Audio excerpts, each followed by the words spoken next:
Hello అండి, welcome back to our channel Ruthvika home vlogs. ఎలా ఉన్నారండి? అందరూ బాగున్నారా? నేనైతే చాలా బాగున్నానండి. థంబ్నెయిల్ అయితే చూసారు కదండి. నా డైలీ రొటీన్ మొత్తం ఒకసారిగా మారిపోయింది. అంతేకాదండి, ఒక్కసారిగా ఒంటరి దాన్ని అన్న ఫీలింగ్ అయితే నాకు బాగా వస్తుందండి. అదంతా ఎందుకు నా డైలీ రొటీన్ మారింది మొత్తం ఈ వీడియోలో అయితే షేర్ చేసుకోబోతున్నానండి. వీడియో ఎక్కడ స్కిప్ చేయకుండా చూడండి. నార్మల్గా నా డైలీ రొటీన్ వీడియోస్లో మార్నింగ్ మీకు టీ పెట్టుకుంటాను, రైస్ పెడతాను, ఇవన్నీ పిల్లల్ని రెడీ చేసుకుంటాను, ఇవన్నీ ఉంటాయి కదండి. కానీ ఇప్పుడు మీకు చూపిస్తున్న ఈ వీడియో వచ్చేసి మార్నింగ్ 10కి తీసిందండి.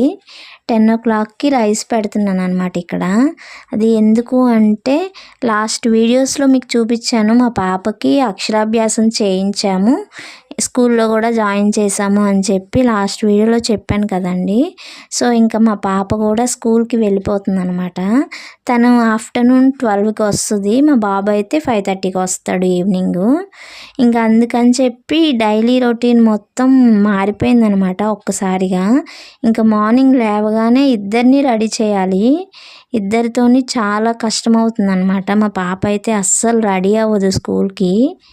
ఇప్పుడు నేను ఏం చేస్తున్నానంటే, మార్నింగే లంచ్ బాక్స్ ప్రిపేర్ చేయట్లేదండి. పిల్లలిద్దరిని రెడీ చేసి మేమిద్దరం కలిసి తీసుకెళ్ళి స్కూల్లో వదిలిపెడుతున్నాము. ఎందుకంటే పాప కొత్త కదా, స్టార్టింగ్ కాసేపు ఏడుస్తుంది అనమాట. సో తను ఏడవడం ఆపేసే వరకు నేను బయటే కూర్చుంటున్నాను. తను వాళ్ళ ఫ్రెండ్స్తో ఓకే నార్మల్ అయిన తర్వాత ఇంటికి వస్తున్నాను అనమాట. ఇంకా మార్నింగే ఇద్దరిని రెడీ చేసి వాళ్ళకి కావాల్సినవన్నీ బ్యాగ్స్లో సర్దేసి స్కూల్కి పంపించి ఇంటికి వచ్చేసరికి 9:30, 9:15 అలా అవుతుందండి. ఇంకా వాళ్ళు వెళ్ళిపోయిన తర్వాత అయితే నేను ఇంట్లో వంట స్టార్ట్ చేస్తున్నాను. పిల్లలిద్దరూ ఒకేసారి స్కూల్కి వెళ్ళిపోయారు కదా.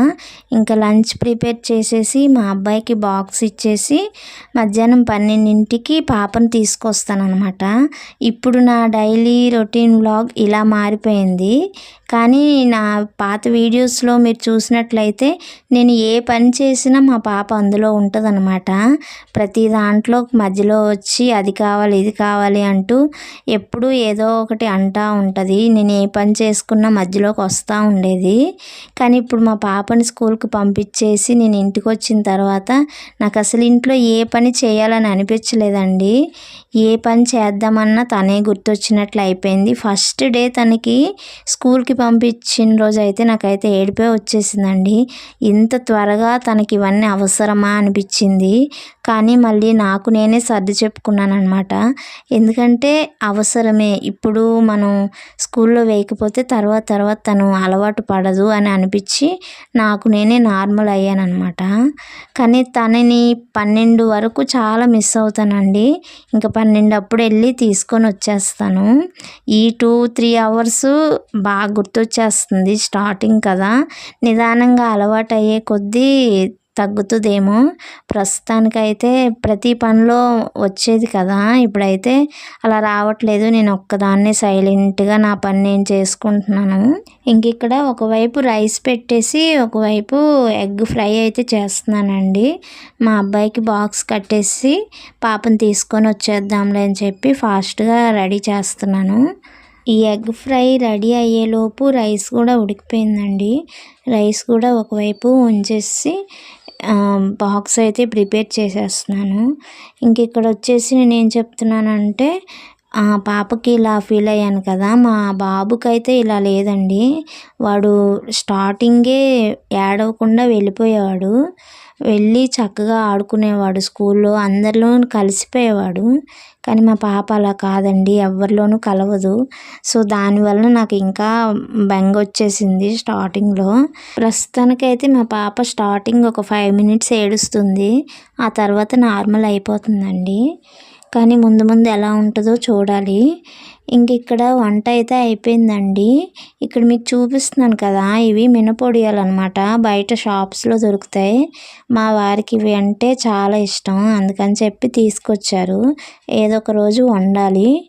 ఇంకా ఈ వంట అంతా పూర్తయిపోయింది. ఇంకా బాక్స్ ఇవ్వటానికి టైం ఉందనమాట.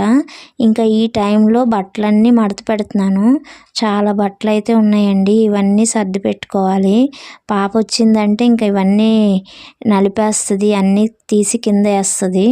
సో నేను వెళ్ళేలోపే ఇవన్నీ నీట్గా మడత పెట్టి ఎక్కడక్కడ సర్దేసి వెళ్ళి పాపని తీసుకొచ్చేస్తాను అనమాట. బట్టలన్నీ ఉతకటం, వాటిని పిండి ఆరబెట్టడం ఇవంతా ఒక ఎత్తు అయితే, మళ్ళీ వాటన్నిటినీ తీసుకొచ్చి నీట్గా సర్దేసి ఎక్కడొక్కడ పెట్టడం ఇదొక పెద్ద పనండి. ఎవరికి కావాల్సిన వాళ్ళకి సపరేట్గా సర్దకపోతే ఎవరికి ఏవి అర్థమవ్వవు అనమాట. అన్నీ లాగేస్తూ ఉంటారు. మా ఇంట్లో మాత్రం మా పిల్లలకి ఎవరి వాళ్ళకి సపరేట్ పెడతాను. అయినా ఎక్కడొక్కడ లాగేస్తూ ఉంటారు మా వాళ్ళు. ఉన్న ఈ చిన్న రూమ్లో అన్నీ చక్కగా సర్దుకుంటూ ఒకే ఒక కబోర్డ్ ఉంది కదండి. ఆ కబోర్డ్లో మా అందరివి డైలీ యూస్ చేసే బట్టలన్నీ ఎవరికి వారికి సపరేట్గా పెడతానన్నమాట. మా ఇంటికి ఎవరు వచ్చినా కానీ ఇల్లు ఎప్పుడు నీట్గా ఉంది అంటారు. అండ్ ఏంటంటే ఇంత చిన్న రూమ్ అయినా, ఉన్నది ఒకే ఒక్క రూమ్ అయినా ఇంట్లోకి ఉండవలసిన అన్ని సామాన్లు ఉన్నాయి. ఎక్కడ ఉండవలసినవి అక్కడే పెట్టుకున్నావు, చాలా నీట్గా సర్దుకున్నావు అని అంటూ ఉంటారనమాట మా ఫ్రెండ్స్లో కానీ ఎవరైనా ఇంటికి వస్తే.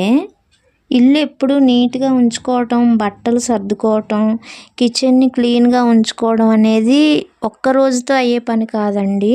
ఇది డైలీ ఎప్పటికప్పుడు మెయింటెనెన్స్ నీట్గా చేసుకోవాలి. ఇదంతా చాలా పెద్ద టాస్క్ అన్నమాట. పిల్లలతో చేయటం అనేది చాలా కష్టమైన పని. కానీ ఒక్కోసారి నేను కూడా హెల్త్ బాగోపోయినా, నాకే విసుగొచ్చినా ఎక్కడక్కడ వదిలేస్తూ ఉంటాను. అదంతా నార్మలే. కానీ ఎక్కువగా ఎప్పటికప్పుడు అన్నీ సర్దుకోవటానికే ట్రై చేస్తానండి. నేను ఎప్పుడు ఎంత నీట్గా సర్దినా కానీ ఈవినింగ్ పిల్లలు వచ్చి అన్నీ లాగేస్తూ ఉంటారు. మా పాప ఇంట్లో ఉందంటే చైర్ వేసుకొని ఎక్కి మరీ లాగుతూ ఉంటుంది అనమాట. సండే వచ్చిందంటే ఇద్దరు ఇంట్లోనే ఉంటారు కదండి. ఇంకా అలాంటి టైంలో ఇల్లు అయితే అస్సలు సర్దను. ఎందుకంటే నేను ఎంత సర్దినా మళ్ళీ లాగుతూ ఉంటారు. బట్టలతో, బొమ్మలతో అన్నిటితో ఆడుకుంటూ ఉంటారు. ఇక ఇల్లంతా వాళ్ళకి నచ్చినట్లే చేస్తూ ఉంటారు. అలాంటప్పుడు ఇంకా నేను ఏమి చేయను, ఏమి సర్దను. వాళ్ళు ఆడుకుని అన్నీ అయిన తర్వాత మా పాప నిద్రపోయిన తర్వాత అప్పుడు సర్దుకుంటాను. ఇంక ఇక్కడ పెద్దవన్నీ మా వరకు మొత్తం సర్దేశాను. ఇంకా మా పాపవి చిన్న ఉంటాయి కదా, అప్పటికే కాళ్ళ నొప్పులు వచ్చాయి. ఇంకా కూర్చొని మా పాప బట్టలు మడత పెడతా ఉన్నాను ఇక్కడ. పాపను స్కూల్లో జాయిన్ చేసిన తర్వాత బట్టలు ఇంక అన్ని ప్యాంట్లు, టీషర్ట్లు తీసుకున్నానండి. విశాల్ మార్ట్కి అయితే వెళ్ళి పాపకు కావాల్సినవన్నీ తీసుకున్నాను. ఆ వీడియో కూడా మీకు చిన్న షార్ట్లో పోస్ట్ చేశాను. కానీ ఏమేమి తీసుకున్నాను అనేది చూపించలేదు. ఇంక ఇక్కడ ఫోల్డ్ చేస్తున్న బట్టలన్నీ అవేనమాట. పాపకే ఎక్కువ తీసుకున్నాను. అక్కడ ఆఫర్స్ కూడా చాలా బాగున్నాయండి. అందుకని చెప్పి పాపకు కావాల్సిన బట్టలన్నీ అక్కడే తీసుకున్నాను. ఈ కొత్త బట్టలు కొన్న కానించి పాతవేమీ వేసుకోవట్లేదండి. ఎప్పుడు కొత్తవి అంటుంది. ఇంకా కొత్త బట్టలన్నీ వాడేసింది. పాతవి నైట్ నిద్రపోయేటప్పుడు వేసినా ఒప్పుకోవడం లేదనమాట. ఇంకా లాస్ట్ టైం అయితే చాలా గౌన్లు కూడా కుట్టాను. కానీ ఒక్క గౌన్ కూడా వాడట్లేదు. ఆ గౌన్లన్నీ పక్కన పడేశాను. ఇంక వంట చేసేసి బట్టలన్నీ మడతేసి ఎక్కడ పెట్టవలసినవి అక్కడ మొత్తం పెట్టేశానండి. ఇంక ఈ పనులన్నీ చేసేసరికి లంచ్ బాక్స్ ఇచ్చే టైం అయిందనమాట. ఇంకా ఈ బట్టలన్నీ పక్కన పెట్టేసి లంచ్ బాక్స్ కట్టేద్దామని చెప్పి అక్కడికైతే వెళ్ళాను. కబోర్డులో చూసారా నీట్గా సర్దేశాను అనమాట. ఇంక ఇక్కడ చూపిస్తున్న ఈ కబోర్డ్ ఒక్కటే సర్దాలండి. పేపర్ మార్చేసి సర్దాలి. ఇది ఇంకో రోజు పెట్టుకుంటాను. ఇంకా మీకు వంట చేశాను కదా, రైసు, చారు, కూర అన్నీ చూపిస్తున్నాను. ఇంకా లంచ్ బాక్స్ అయితే కట్టేసి బాబుకి ఇచ్చేసి పాపని తీసుకురావడానికి అయితే వెళ్ళాలండి. ఈ వీడియోని ఇక్కడి వరకు చూశారు అంటే ఈ వీడియో నచ్చిందని అనుకుంటున్నానండి. వీడియో నచ్చితే ఒక లైక్ ఇచ్చేసేయండి. అండ్ మన ఛానల్ని కొత్తగా ఎవరు చూస్తున్నా కానీ సబ్స్క్రైబ్ చేసుకొని నన్ను సపోర్ట్ చేయండి ఫ్రెండ్స్. ఇంతకుముందు మా అబ్బాయికి మార్నింగే వంట చేసేసి లంచ్ బాక్స్ కట్టేసి పంపించేసేదాన్ని. కానీ అప్పుడు రైస్ అది చప్పగా అయిపోతుందేమో అని ఒక బాధగా ఉండేది. కానీ 2 సార్లు పాపను తీసుకొని తిరగాలంటే కష్టమవుతుందని అలా చేశానండి. కానీ ఇప్పుడైతే వేడివేడిగా రైస్ కట్టేసి పంపిస్తున్నాను. వాడు తినేసరికి కూడా వేడిగా ఉంటుందన్నమాట. కానీ మొదట్లో మాత్రం అలా బాధ అనిపించింది, కానీ తప్పలేదు. వాడు కూడా తినేసేవాడు, ఏమి ఇబ్బంది పెట్టేవాడు కాదు. ఇక్కడ ఒక కప్పులో ఎగ్ ఫ్రై చేశాను కదా, ఎగ్ ఫ్రైతో రైస్ కలిపేసి ఒక బాక్స్లో వేసాను.